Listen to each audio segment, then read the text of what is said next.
હર હર મહાદેવ મિત્રો, તો હું જઈ રહ્યો છું મારા નેક્સ્ટ ડેસ્ટિનેશન પર। નમસ્કાર મિત્રો, આજે આપણે મુલાકાત લઈ રહ્યા છીએ વડોદરાના સૌથી અનોખા અને અદ્ભુત મંદિરોમાંના એક ઈએમઈ મંદિર, જેને દક્ષિણામૂર્તિ મંદિર તરીકે પણ ઓળખવામાં આવે છે। ભગવાન શિવને સમર્પિત આ મંદિર તેની અનોખી રચના માટે સમગ્ર ભારતમાં પ્રસિદ્ધ છે। ભારતીય સેનાના ઇલેક્ટ્રિકલ અને મિકેનિકલ એન્જિનિયર્સ ઈએમઈ કોર્પ્સ દ્વારા 1966માં આ મંદિરનું નિર્માણ કરવામાં આવ્યું હતું। મંદિરનું સંચાલન આજે પણ ભારતીય સેના દ્વારા કરવામાં આવે છે। મંદિરનું સૌથી મોટું આકર્ષણ તેની એલ્યુમિનિયમથી બનેલી જીઓડેસિક ડોમ રચના છે।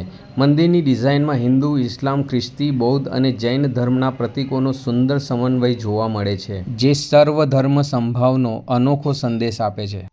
મિત્રો, ચાલો દર્શન કરીએ મારા મહાદેવના।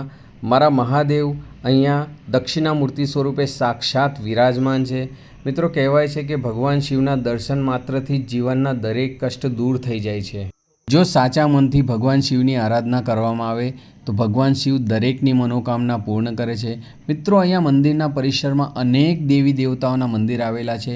તો સૌ પ્રથમ દર્શન કરીએ શ્રી રાધાકૃષ્ણ મંદિરના। અહીં રાધાકૃષ્ણની સુંદર અને મનમોહક મૂર્તિઓ ભક્તોને પ્રેમ, ભક્તિ અને શાંતિનો સંદેશ આપે છે। મિત્રો, આગળ વધતા શ્રી રામ, માતા સીતા, લક્ષ્મણજી અને હનુમાનજીનું દિવ્ય રામ દરબાર અહીં દર્શન કરતાં જ અયોધ્યાની પવિત્રતાનો અનુભવ થાય છે। આ પરિસરમાં સાંઈ બાબા સાથે વિઘ્નહર્તા શ્રી ગણેશજી, જગતજનની માં જગદંબા અને હનુમાન દાદા સાક્ષાત વિરાજમાન છે। તેમના દર્શનનો પણ તમે લાભ લઈ શકો છો। ઈએમઈ મંદિર પરિસરનું એક વિશેષ આકર્ષણ છે મિની અમરનાથ ગુફા। અહીં અમરનાથ યાત્રા જેવો અનુભવ કરાવતી કૃત્રિમ ગુફા બનાવવામાં આવી છે।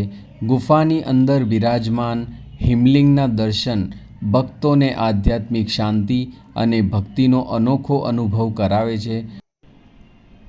અમરનાથ ગુફામાંથી બહાર નીકળતાની સાથે જ ઈએમઈ મંદિર પરિસરમાં આવેલું નવગ્રહ મંદિર હિન્દુ ધર્મના નવગ્રહો સૂર્ય, ચંદ્ર, મંગળ, બુધ, ગુરુ, શુક્ર, શનિ, રાહુ અને કેતુને સમર્પિત છે। માન્યતા મુજબ નવગ્રહોની કૃપાથી જીવનમાં સુખ, સમૃદ્ધિ અને શાંતિ પ્રાપ્ત થાય છે। મંદિર પરિસરની આસપાસ હરિયાળીથી ભરપૂર સુંદર બગીચાઓ અને વૃક્ષો આવેલા છે। પક્ષીઓના કલરવ, ઠંડી હવા અને સ્વચ્છ વાતાવરણ મુલાકાતીઓને મનની શાંતિનો અનુભવ કરાવે છે। પ્રકૃતિની ગોદમાં આવેલું આ સ્થળ આધ્યાત્મિકતા અને કુદરતી સૌંદર્યનો અદ્ભુત સંગમ છે। સવારે અને સાંજે અહીંનું વાતાવરણ ખાસ કરીને ખૂબ જ મનમોહક લાગે છે। મંદિર પરિસરમાં આવેલું ભગવાન વિશ્વકર્મા મંદિર દેવોના દિવ્ય શિલ્પી અને સ્થાપત્યના દેવતા ભગવાન વિશ્વકર્માને સમર્પિત છે।